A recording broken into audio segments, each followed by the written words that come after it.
පිළිබඳ ඉතිහාසය දෙස බැලීමේදී ඒ අවසර දහස් ගණනක අතීතයට දිව යන අතිශය පොහොසත් සහ විවිධත්වයෙන් යුතු එකක් වෙනවා. රාජවංශික යුගයේ සාම්ප්‍රදායික ඇඳුම්වල සිට අද පවතින අතිනවීන බටහිර පන්නේ විලාසිතා දක්වා චීන කාන්තා විලාසිතාවන් ප්‍රධාන අදියර කිහිපයක් ඔස්සේ විකාශනය වී තිබෙනවා. සාම්ප්‍රදායික චීන කාන්තා විලාසිතා. චීන ඉතිහාසයේ විවිධ රාජවංශ සමයන්හිදී කාන්තාවන් විවිධ ඇඳුම් මෝස්තර භාවිතා කළා. මේවායෙන් ප්‍රධානතම ඇඳුම් වර්ග 3ක් හඳුනා ගන්න පුළුවන්. හන්ෆු. මෙය චීනයේ හංජන වර්ගයට අයත් පැරණිතම සහ සාම්ප්‍රදායික ඇඳුම වෙනවා.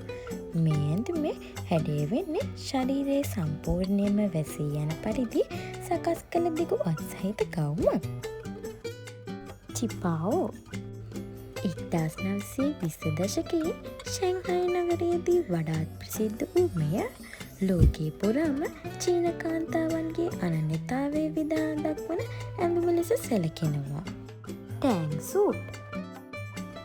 ටෑන් රාජවංශයේ ආභාෂය ලැබූ මෙය කෙටි කබායක් වැනි ඇඳුමකි. වර්තමානයේදී පවා චීන අලුත් අවුරුදු සමයේදී කාන්තාවන් රතු පැහැති ටෑන් ෂූට් ඇඳීමට ප්‍රිය කරනවා. වර්ණ සහ මෝස්තරවල සංකේතාත්මක අර්ථ. රතු පැහැය සෞභාග්‍ය, සතුට සහ වාසනාව සංකේතවත් කරනවා.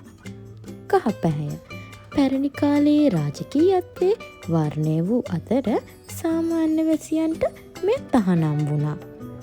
සුදු පැහැය චීන සංස්කෘතියට අනුව සුදු යන ශෝකය පළගන්න වර්ණයකි. ඒ වගේම නිලුම් මල්, පීනි මල් විලාසිතා සඳහා බහුලව යොදා ගැනුණා. පැරණි සහ වර්තමාන චීන විලාසිතාවල වර්ණ සහ මෝස්තරවල විශේෂ අර්ථ තියෙනවා. වර්තමාන නවීන චීන කාන්තා විලාසිතා.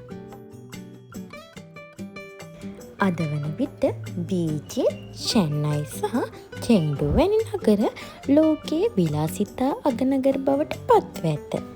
වර්තමාන චීන තරුණියන්ගේ විලාසිතා ලෝකයේ වෙනත් රටවලට වඩා තරමක් වෙනස් මුහුණුවරක් ගන්නවා. ඒ වගේම චීන කාන්තාවන් ලෝකයේ ප්‍රසිද්ධ සන්නාම සඳහා දැඩි ඇලුම්කමක් දක්වනවා.